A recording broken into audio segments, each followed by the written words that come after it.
All right, so here we are at the left front corner of the car.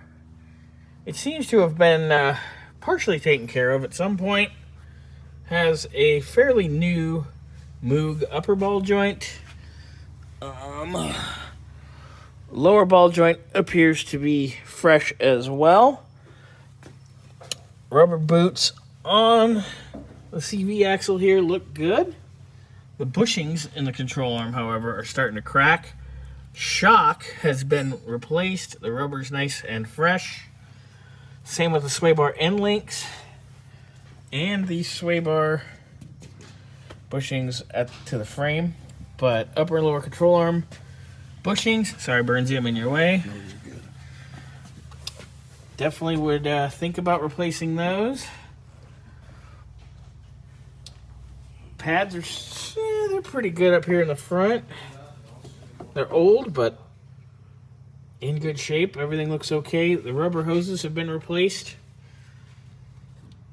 fairly recently, so they look pretty good. Our steering, you know, it's not the freshest or anything, but it's been done. Somebody, let's go underneath here. Ooh, yeah. All right. Transpan's leaking, shift selector leaking. Diff is leaking and it's been silicone bombed, of course. Passenger side. Wheel off. Don't really need to get the wheel off. New Moog stuff there. New CV axle. Well, new reman, Chinese, whatever.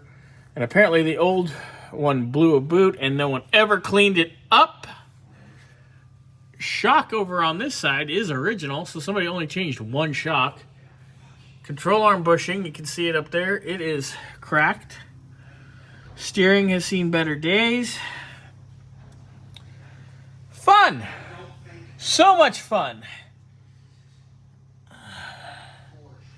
So, you can see the cat's been replaced, like I said prior. All kinds of fun and games.